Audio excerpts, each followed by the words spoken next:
अस्सलाम वालेकुम वरहमतुल्लाह। अज़ीज़ तलबा व तालिबात, जैसा कि आप तमाम जानते हैं कि हमारा चैप्टर नंबर 3 जिसका नाम है kinetic theory of gases and radiation, ये चैप्टर शुरू है और आज हमारा इस पर लेक्चर नंबर 5 है। पिछले कुछ 4 लेक्चर्स में हमने kinetic theory of gases and radiation पर जो डिस्कस की है, जो हमारा लास्ट वाला लेक्चर था, उस लेक्चर के अंदर हमने एक बहुत इंपॉर्टेंट रिलेशन कैलकुलेट किया था, जिस रिलेशन का नाम है मेयर्स रिलेशन। ठीक है, जो था CP minus CV equal to capital R। ठीक है, ये वाला बहुत इंपॉर्टेंट रिलेशन था। आज इस रिलेशन की मदद से हमें आगे का क्वेश्चन आपके जो इस सिलेबस से रिलेटेड है उन्हें सॉल्व करना है। CP minus CV equal to R, जिसे मेयर्स रिलेशन कहा जाता है। ठीक है, तो बच्चों देखो, आज का जो हमारा लेक्चर है वो पिछले लेक्चर से ही ताल्लुक़ रखता है। पिछले लेक्चर में हमने एक टॉपिक देखा था, जिस टॉपिक का नाम था स्पेसिफिक हीट कैपेसिटी। तो मैंने आपको बताया था स्पेसिफिक हीट कैपेसिटी की डेफिनेशन कि अगर इकाई कमियत के मादे का दर्जे हरारत अगर हम 1 डिग्री सेल्सियस या 1 केल्विन से बढ़ाना चाहते हैं, तो वो टेम्परेचर बढ़ाने के लिए जो हमें हरारत की मिकदार लगती है, द अमाउंट ऑफ हीट, ठीक है, तो उसे ही कहा जाता है स्पेसिफिक हीट कैपेसिटी। जैसा अगर हम SI निज़ाम की बात करें और मैं आपके पास में कॉपर दे दूँ, मैं आपको बोलूँ कि कॉपर 1 किलोग्राम कॉपर लीजिए और उस कॉपर का दर्जे हरारत टेम्परेचर जो है 1 डिग्री सेल्सियस बढ़ाइए, तो उस कॉपर को आपको उसका जो टेम्परेचर है उसका 1 डिग्री सेल्सियस बढ़ाने के लिए जितना उसको हीट करना पड़ेगा, हीट करने के लिए जितनी हरारत की मिकदार लगेगी, द अमाउंट ऑफ हीट, उसी हीट को हम कहेंगे स्पेसिफिक हीट कैपेसिटी। तो आप जो मैं इकाई कमियत वहाँ पर बताया हूँ, तो आप इकाई कमियत कहीं पर भी लिख सकते हो। अगर आप CGS में अगर उसको काउंट कर रहे हो तो आप फिर 1 ग्राम लोगे, 1 ग्राम ऑफ कॉपर लेना है, उसको हीट करना है, उसका टेम्परेचर 1 डिग्री सेल्सियस बढ़ाना है, उसके लिए जो अमाउंट ऑफ हीट लगेगा उसे कहेंगे स्पेसिफिक हीट कैपेसिटी। इसके 2 टाइप्स मैंने आपको बताए थे, एक था CP और CV। एक कांस्टेंट प्रेशर पर स्पेसिफिक हीट कैपेसिटी होती है, एक कांस्टेंट वॉल्यूम पर होती है। ठीक है, और दोनों का जो डिफरेंस है वो कैपिटल R मतलब यूनिवर्सल गैस कांस्टेंट के बराबर होता है और इस रिलेशन को कहा जाता है Mayer's relation. Is it clear? तो यहाँ तक हमारा कंप्लीट था। बच्चों, आज का जो लेक्चर है हमारा वो स्पेसिफिक हीट कैपेसिटी पर ही मुनस्सिर है। अगर आपको याद होगा तो मैंने आपको लेक्चर नंबर 2 में एक टॉपिक पढ़ाया था, जिस टॉपिक का नाम था degree of freedom. Degree of freedom क्या होता है? तो मैंने आपको बताया था कि किसी भी सिस्टम के कंप्लीटली पोजीशन और कॉन्फ़िगरेशन को डिस्क्राइब करने के लिए जिन नंबर ऑफ कोऑर्डिनेट्स और इंडिपेंडेंट क्वांटिटीज़ का हम इस्तेमाल करते हैं, ठीक है, उसे क्या कहा जाता है? Degree of freedom. फिर से, किसी भी सिस्टम की कंप्लीटली पोजीशन और कॉन्फ़िगरेशन, दो चीज़ें यहाँ पर, पोजीशन और कॉन्फ़िगरेशन, किसी भी सिस्टम की कंप्लीटली पोजीशन और कॉन्फ़िगरेशन को डिस्क्राइब करने के लिए जिन number of coordinates x y z, जिन नंबर ऑफ कोऑर्डिनेट्स और इंडिपेंडेंस क्वांटिटीज़ का हम इस्तेमाल करते हैं उसे हम डिग्री ऑफ फ्रीडम कहते हैं। और मैंने आपको मोनोएटॉमिक, डायटॉमिक और ट्राइएटॉमिक के लिए बताया था कि किस तरह से डिग्री ऑफ फ्रीडम इसके निकाले जाते हैं। एक जनरल फार्मूला बताया था, F इक्वल टू होता है 3a - b।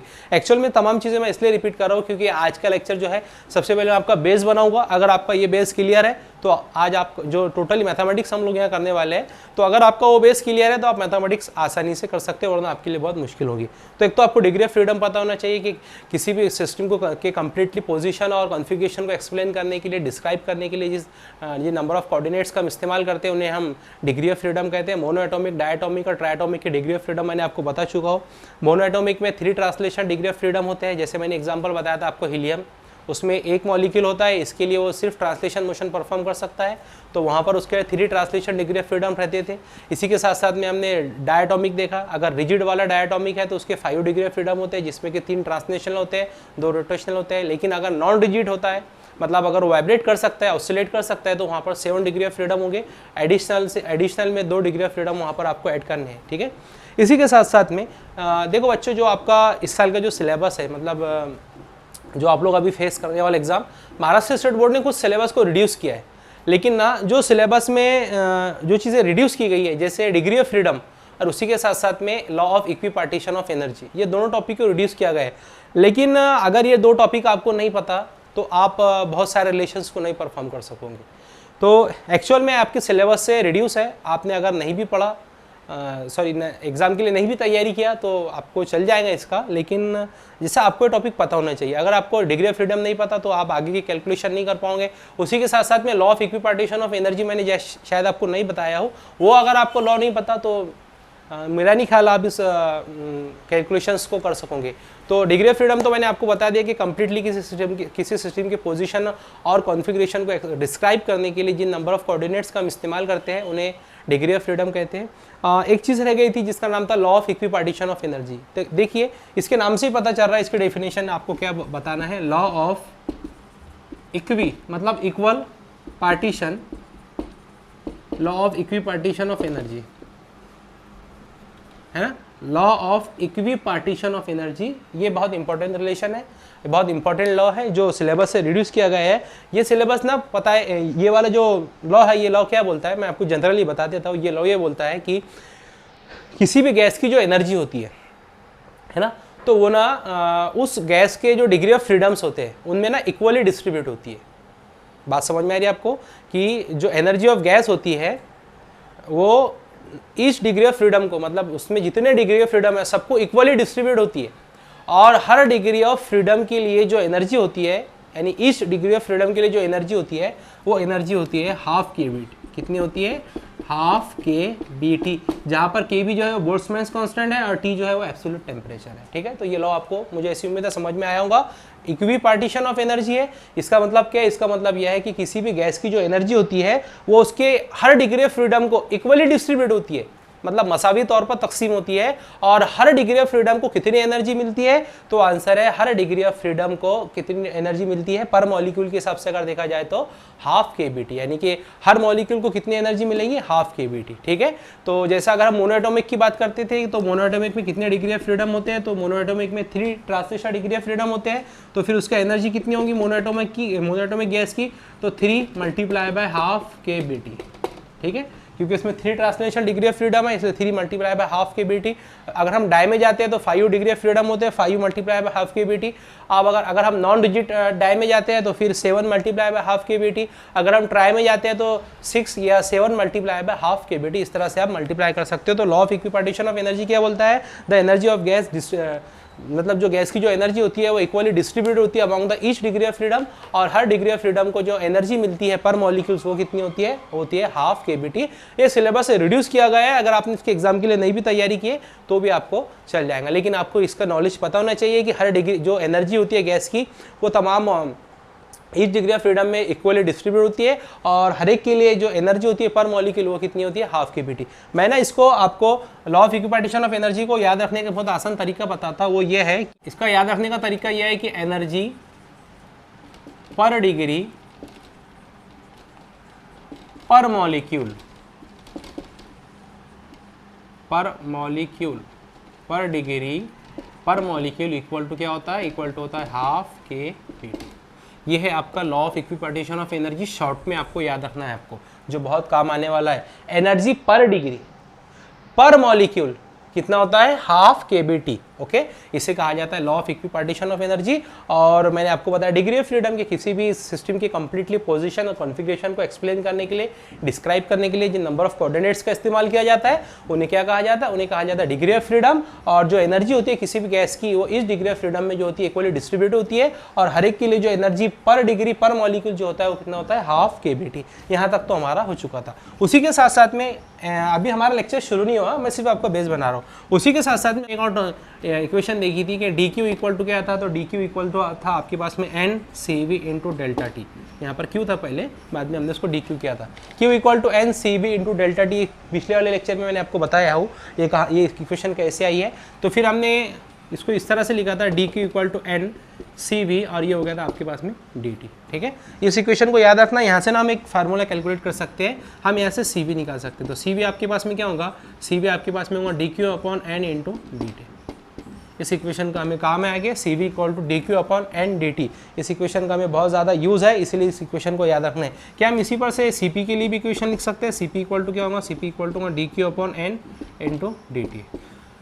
ये दोनों रिलेशन इंपॉर्टेंट है, इन दोनों रिलेशन को आपको याद रखना है। ठीक है, अगर यहाँ पर दोनों इक्वेशन में n इक्वल टू 1 रखा जाए तो इक्वेशन क्या बनेगी? ये बनेगी C V equal to D Q upon N equal to अगर 1 रखा जाए तो ये बन जाएगा आपका डी टी, है ना। अच्छा, उसके बाद में डी से डी कैंसिल कर दो तो क्या बच जाएगा? अगर डी से डी कैंसिल करेंगे तो ये हो जाएगा आपके पास में C V equal to Q upon T. इसी के साथ साथ जो मेयर्स रिलेशन है उसमें हमने एक इक्वेशन नंबर 2 कैलकुलेट की थी, जहाँ पर मैंने आपको बताया था कि डी क्यू इक्वल टू होता है D W plus D U. मतलब ये था आपका first law of thermodynamics, D Q equal to D W plus D U. हमने जो फर्स्ट वाला केस था जहाँ पर वॉल्यूम को कांस्टेंट रखा था तो वहाँ पर वर्क डन 0 था, तो ये हो गया था आपका D Q equal to D U, है ना। तो D Q equal to D U, जो डी क्यू है आपकी वो हीट एनर्जी है, हीट है, और डी यू जो है वो इंटरनल एनर्जी है। तो हम ना यहाँ पर यहाँ से डी से डी को कट करेंगे, हम बोलेंगे क्यू इक्वल टू यू, है ना। मतलब क्या हुआ, Q किसके बराबर है, U के बराबर है। अब हम U को रिप्लेस करेंगे E से, E stand for energy, U is also stand for energy. तो हमने U को किससे रिप्लेस किया, E से। दोनों भी किसके लिए इस्तेमाल है, इंटरनल एनर्जी के लिए। तो याद रखो Q इक्वल टू, मतलब इस रिलेशन पर से हमने निकाला Q इक्वल टू E। अब इस इक्वेशन में रखते हैं तो ये इक्वेशन हमारी क्या बनेंगी, इक्वेशन बनेगी CV इक्वल टू, Q के जगह पर क्या रखना है, E रखना है, E बाय T। ये आ गया इक्वेशन। ये इक्वेशन बहुत इंपॉर्टेंट है, अगर आपको ये इक्वेशन नहीं आती तो आपको पूरा क्वेश्चन ही नहीं आएगा। कैसी इक्वेशन आई, फिर से देखिए, ये इक्वेशन तो हमको पता था Q equal to N C V D T, है ना। ये हमने हीट वाली इक्वेशन कल के लेक्चर में सीखा है। उसके बाद में अगर हमने बोला कि अगर हम यहाँ n इक्वल टू 1 रखें तो सी वी इक्वल टू क्या हो जाएगा, D Q upon D T. उसी के साथ साथ में फर्स्ट लॉ ऑफ थर्मोडायनामिक्स में हमने कल देखा था कि डी क्यू होता है D W plus D U, है ना। तो जो फर्स्ट वाला केस था उसमें जहाँ पर वॉल्यूम कॉन्स्टेंट था तो जो उसका वर्क डन था वो क्या था, 0, क्योंकि जो हमारा पिस्टन था वहाँ पर फिक्स पिस्टन था, इसलिए ये डी डब्ल्यू जो था 0 था। फिर हमने यहाँ पर 0 रखा तो D Q equal to D U, D D हमने कैंसिल कर दिया, क्यू इक्वल टू यू। आपने अब हम यहाँ क्या कर रहे हैं कि यू जो है वो एनर्जी के लिए है, तो हम उसको, हमको कंफ्यूज ना हो इसके लिए हम ई, इसके जगह पर क्या लिख रहे हैं, ई लिख रहे हैं। E stand for energy, you is also stand for energy. इसका मतलब क्यू किसके बराबर, ई के। फिर से इस इक्वेशन पर आने का, C B equal to Q upon T, है ना। तो क्यू की जगह पर क्या रखना, ई रखना है, यानी C B equal to E upon T. इस इक्वेशन को बच्चों याद रखो, आगे आपको बहुत काम आने वाली है ना। चलो, ये हुआ आपका इंट्रोडक्टरी पार्ट। मतलब आज के लेक्चर में जो हमको मैथमेटिक्स परफॉर्म करना है वो मैथमेटिक्स के लिए हमें सबसे पहले डिग्री ऑफ फ्रीडम आना चाहिए, मोनो डाई, उसके बाद में पॉली में आपको बताने वाला हूँ। उसी के साथ साथ में हमको law of equipartition of energy आना चाहिए। वो क्या बोलता है कि एनर्जी पर डिग्री पर मॉलिक्यूल कितना होता है, हाफ kBT होता है। उसी के साथ साथ में हमें ये इक्वेशन पता होना चाहिए, C V equal to D Q upon N D T, C P equal to D Q upon N D T, और उसी के साथ साथ में C V equal to E by T. इसका स्नैपशॉट लीजिए, फिर हम लोग हमारे मेन टॉपिक पर आते हैं।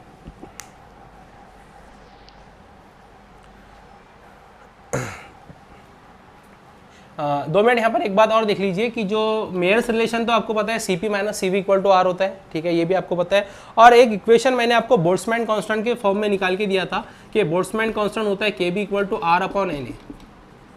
R जो है आपका गैस यूनिवर्सल कांस्टेंट है, और जो Na है जो आपके पास में एवोगाड्रो नंबर है, क्या है एवोगाड्रो नंबर। इसकी वैल्यू होती है R की 8.134, ठीक है, 8.314 जूल पर केल्विन मल्टीप्लाई बाय मोल। उसी के साथ साथ में जो एवोगाड्रो नंबर होता है इसकी जो वैल्यू होती है वो होती है 6.022140 इंटू 10⁻23, है ना। मैं यहाँ पर लिख लेता हूँ, जो आपका Na है इसकी वैल्यू होती है 6.022140 इंटू 10⁻23। यह है आपके पास में एवोगाड्रो नंबर। उसी के साथ साथ में बोल्ट्जमैन कांस्टेंट की भी वैल्यू आपको पता होनी चाहिए। बोल्ट्जमैन कांस्टेंट की जो वैल्यू होती है Kb इक्वल टू, वो होती है 1.3806 इंटू 10⁻⁻23 जूल पर केल्विन पर मोल, है ना, केल्विन पर मोल। ये है आपके पास में बोल्ट्जमैन कांस्टेंट। और आर की वैल्यू तो आपको पता है कि आर की वैल्यू कितनी होती है, 8.314। कितनी होती है, 8.314। फिर इसकी भी यूनिट सेम होगा, जूल पर केल्विन पर मोल। ये वैल्यूज याद नहीं रहती, इसीलिए देखकर लिखना पड़ता है। आप लोगों को इसको याद करना है कि जो बोल्ट्जमैन कांस्टेंट है वो इतना होगा, जो आपका एवोगाड्रो नंबर है वो इतना होगा, और आर की वैल्यू तो हमको बार बार यूज़ करना ही है। तो बच्चों ये तमाम इंट्रोडक्शन था आज के लेक्चर के ताल्लुक से। इसका आप लोग स्नैपशॉट लीजिए, फिर हम लोग आगे बढ़ते हैं। वो है specific heat capacity for mono di and polyatomic gas. तो हम इसमें सिर्फ स्पेसिफिक हीट कैपेसिटी नहीं निकालेंगे, Cp भी निकालेंगे एट कांस्टेंट प्रेशर, Cv भी निकालेंगे एट कांस्टेंट वैल्यू, उसी के साथ साथ में एडियाबैटिक कांस्टेंट भी निकालेंगे, ठीक है। तो आइए एक एक करके इसको कैलकुलेट करते हैं। इसमें एक बात आपको ख्याल ये रखनी है कि अगर आपको एक आ गया, मतलब इसमें का अगर आपको मोनो निकालते आ गया तो डाई आपके लिए और पॉली आपके लिए निकालना बहुत आसान है, ठीक है। पॉली थोड़ा सा डिफरेंट है। अगर आपको मोनो आ गया तो आप डाई में दोनों केसेस रिजिड और नॉन रिजिड दोनों आसानी से निकाल सकते हैं। तो इसको अच्छे से समझिए, स्टेप्स याद रखिए हमको किस तरह से निकालना है। Using law of equipartition, law of equipartition of energy, है ना। सबसे पहले हमने किसका इस्तेमाल किया, law of equipartition of energy. वो क्या बोलता है, वो ये बोलता है कि एनर्जी पर डिग्री पर मॉलिक्यूल, पर डिग्री पर मॉलिक्यूल कितना होता है, हाफ के बीटी। ये अभी अभी हमने समझा, है ना। इसीलिए मैंने बोला कि वो जो लॉ है ना इतना इंपॉर्टेंट है, इसके बगैर आप इस डेरिवेशन को कर ही नहीं सकते थे। तो एनर्जी पर डिग्री पर मॉलिक्यूल कितना होता है, हाफ के बीटी। अगर इसका स्टेटमेंट अगर आपको लिखना है तो आप स्टेटमेंट क्या लिख सकते हो कि जो किसी भी गैस का जो एनर्जी रहती है वो पर डिग्री पर मॉलिक्यूल इक्वली डिस्ट्रीब्यूट होती है, और हर एक की एनर्जी कितनी होती है, तो हर एक की एनर्जी हाफ के बीटी होती है। अच्छा ठीक है, अब हम निकालेंगे एनर्जी पर मॉलिक्यूल।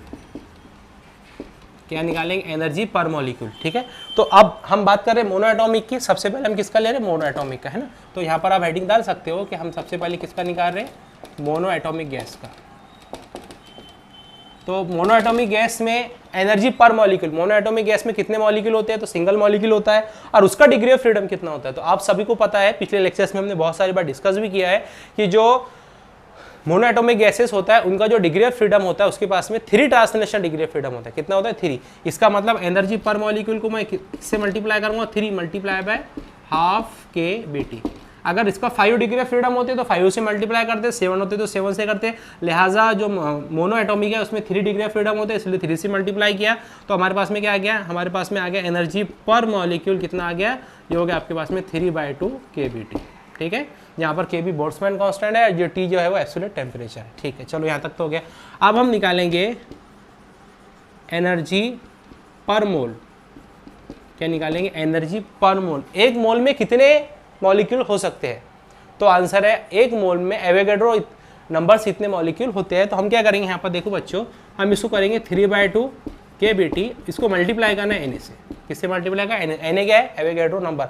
मतलब एक मोल में कितने मॉलिक्यूल होंगे, तो एवोगैड्रो नंबर वाले जितने मॉलिक्यूल होंगे, इसलिए हमने किससे मल्टीप्लाई किया, Na से। अच्छा चलो ठीक है। अब मैंने अभी आपको एक रिलेशन बताया कि केबी के फॉर्म में मैंने आपको एक रिलेशन बताया था कि केबी इक्वल टू क्या होता है, ये होता है R/Na, है ना। अगर मैं Na को इधर लेके जाऊँ तो ये क्या हो जाएगा, K Na equal to capital R, बराबर है। तो देखिए यहाँ पर हम कहीं पर यूज़ कर सकते हैं इसका, तो हम इसको क्या लिखेंगे, हम इसको लिखेंगे 3/2 kb और Na को इधर ला लो और इंटू टी। देखो अब kb Na की जगह हम क्या लिख सकते हैं, तो आंसर है kb Na की जगह हम R लिख सकते हैं। तो हम इसको क्या लिखेंगे, हम इसको लिखेंगे 3/2 RT। मतलब हमारे पास में क्या आ गया, एनर्जी पर मोल कितना आ गया, एनर्जी पर मोल आ गया आपके पास में इक्वल टू 3/2 RT। किसके लिए, मोनो एटॉमिक गैस के लिए। क्या निकला, इक्वल टू 3/2 RT, जहाँ पर R जो है वो आपका गैस यूनिवर्सल कांस्टेंट है, और उसी के साथ साथ में जो आपका T है वो क्या है, बोल्ट्जमैन कांस्टेंट है। चलो यहाँ तक तो हमको समझ में आता है। ठीक है, अब आगे क्या करना है समझिए। आगे ये करना है कि वी नो दैट, एक बात आपको पता है, अभी अभी मैंने आपको समझा के दिया हो कि एक इक्वेशन हमने कैलकुलेट की थी, CV इक्वल टू होता है E/T। अभी अभी मैंने आपको जब इंट्रोडक्टरी पार्ट बताया तो वहाँ पर बताया आपको कि CV इक्वल टू होता है E/T, जहाँ पर E जो है internal energy, T absolute temperature है, और ये specific heat capacity at constant value है। तो अच्छा हमारे पास में E कितना है, 3/2 RT। तो यहाँ रख दो CV इक्वल टू 3/2 RT, यहाँ रख देने का आपको 3/2 RT डिवाइडेड बाई ऑलरेडी यहाँ पर T है, T से T कैंसर, तो CV आपके पास में क्या आ गया, CV आ गया आपके पास में 3/2 R। ये आ गया आपके पास में specific heat capacity at constant volume for mono atomic gas. कितना आ चुका है, ये आ चुका है 3/2 R। ठीक है, अब नेक्स्ट क्या निकालेंगे, अब नेक्स्ट हमको निकालना है CP। क्या निकालना है, CP। तो हम जानते हैं CP minus CV equal to R होता है, जिसे हम कहते हैं Mayer's relation, CP minus CV equal to R। ठीक है, तो CP यहाँ पर एज इट इज रहने दो, तो क्योंकि हमें कैलकुलेट करना है, CV इधर जाकर प्लस का हो जाएगा, तो ये हो जाएगा आपके पास में CV plus capital R। CV कितना निकला, अभी अभी निकाला हमने, 3/2 R प्लस R, कुछ नहीं है मतलब 1 है। क्रॉस मल्टीप्लाई करेंगे, तो क्रॉस मल्टीप्लाई करेंगे तो इसका आंसर क्या होगा, 3 1s are 3, तो 3R plus 2 1s are 2R divided by 2 1s are 2, मतलब कितना होगा, 3 + 2 कितना होगा, 5 होगा। इसका मतलब इसका आंसर कितना आ गया, इसका आंसर आ गया 5/2 R। कितना आ गया, 5/2 R।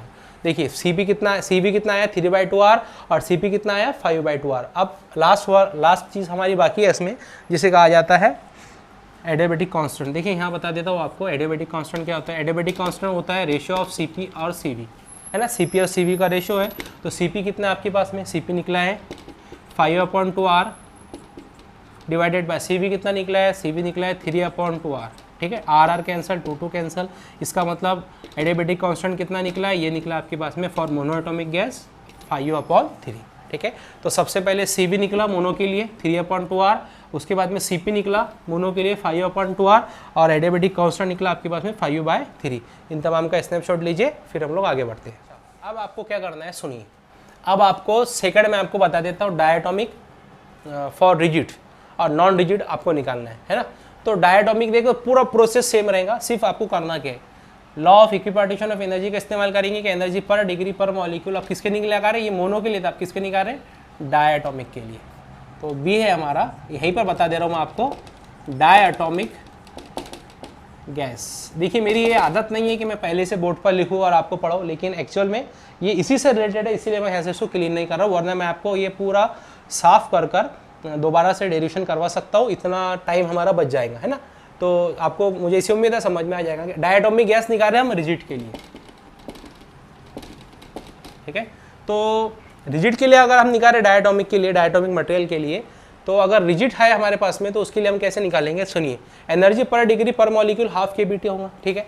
अब एनर्जी पर मोल, तो क्या करना है कि जो रिजिड डायटोमिक होते हैं उसका डिग्री ऑफ फ्रीडम कितना होता है। तो जो रिजिड डायटोमिक होते हैं बच्चों, उसका जो डिग्री ऑफ फ्रीडम होता है उसमें 3 ट्रांसलेशन डिग्री ऑफ फ्रीडम होते हैं और 2 रोटेशनल डिग्री ऑफ फ्रीडम होते हैं। मतलब कितने होगा टोटल 5। तो इसका मतलब हमें यहाँ कितने से मल्टीप्लाई करना पड़ेगा, 5 से। पूरी स्टेप सेम रहेगी। एनर्जी पर molecule for diatomic 5 multiply by half kBT, मतलब ये भी कितना हो जाएगा 5/2 kBT, ठीक है।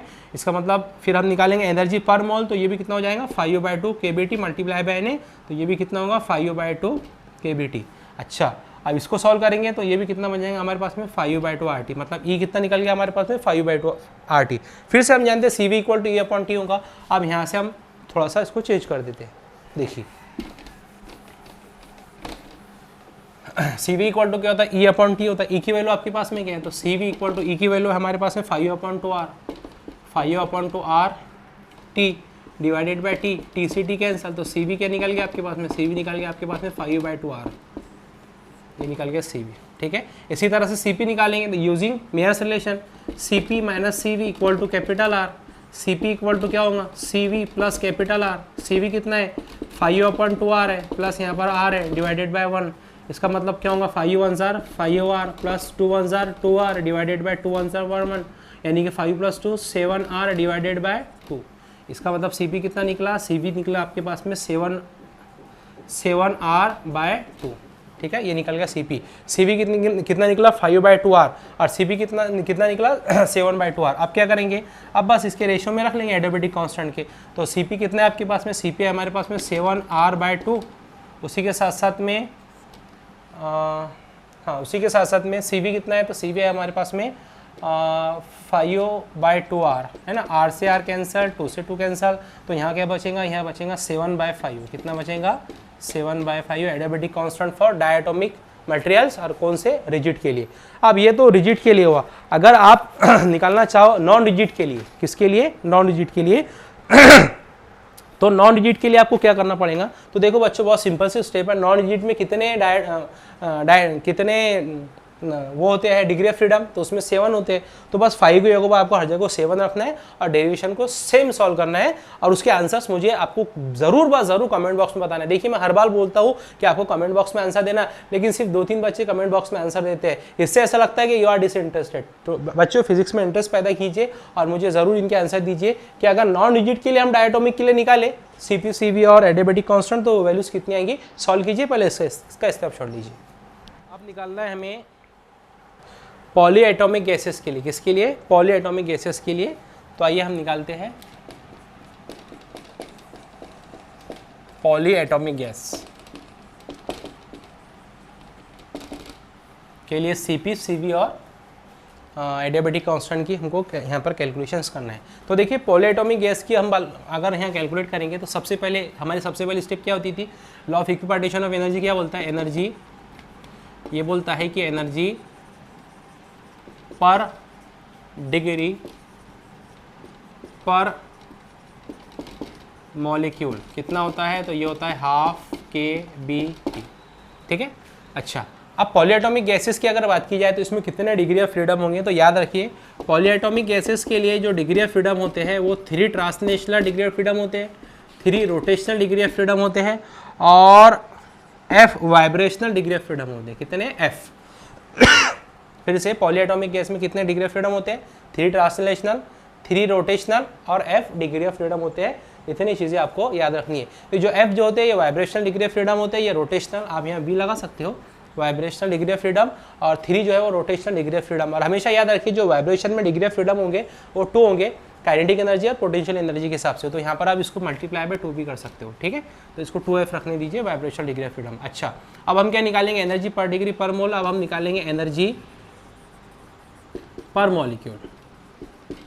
तो कितने डिग्री ऑफ फ्रीडम हमने यहाँ पर देखा, तो ये है आपके पास में 3T RT प्लस 2FV, है ना। तो देखिए हम कैसे निकालेंगे एनर्जी, हम लिखेंगे सबसे पहले 3, तो यहाँ लिखेंगे 3/2 kBT, मतलब ट्रांसलेशन के लिए, प्लस 3/2 kBT रोटेशनल के लिए, प्लस अब जो है मतलब जो वाइब्रेशनल डिग्री ऑफ फ्रीडम है वो F होते हैं, लेकिन उसमें 2 होते हैं, एक काइनेटिक और एक पोटेंशियल। तो हम इसको लिखेंगे 2F multiply by half kBT, है ना। अच्छा, यहाँ से क्या होगा, 2 से 2 कैंसिल हो जाएगा, तो क्या बच जाएगा, यहाँ बच जाएगा 3/2 kBT plus 3/2 kBT plus F kBT, है ना। यहाँ तक तो हमारा समझ में आता है हमको। अच्छा, अब क्या यहाँ से हम क्या कॉमन निकाल सकते हैं, अगर हम ज़रा गौर से देखें तो हम यहाँ से kBT को कॉमन निकाल सकते हैं। तो यहाँ से kBT को कॉमन निकालिए, मतलब kBT यहाँ से कॉमन निकला। kBT अगर कॉमन निकला तो यहाँ पर क्या बचा, तो यहाँ बचा 3/2 प्लस 3/2 प्लस F, है ना। 3/2 प्लस 3/2 कितना होंगे, इनके नसब नुमा एक जैसे है, तो नसब नुमा एक जैसे मतलब इसको एक बार लिखो, ऊपर ऊपर की जमा कर लो, 3 और 3 6, तो 6/2, 2 3 6, मतलब कितना हो जाएंगे, डायरेक्ट स्टेप लिख रहा हूँ मैं, 3 प्लस F इंटू kBT, है ना। 3 प्लस F इंटू kBT, ये निकाल के आपके पास में एनर्जी पर मॉलिक्यूल। स्नैपशॉट लो बेटा, हम फिर इसको आगे बढ़ते हैं। अच्छा, फिर से हम जानते हैं KB इक्वल टू क्या होता है, KB इक्वल टू होता है R/NA, KB equal to R/NA, मतलब R इक्वल टू क्या होगा, KBNA, है ना। तो हम यहाँ पर कहीं पर KBNA लिख सकते हैं, हाँ। तो इसके बाद की स्टेप एनर्जी पर मॉलिक्यूल है। अब हम क्या निकालेंगे, अब हम निकालेंगे, देखिए आपने इसका स्नैपशॉट लिया है, मैं इसको मिटा दे रहा हूँ।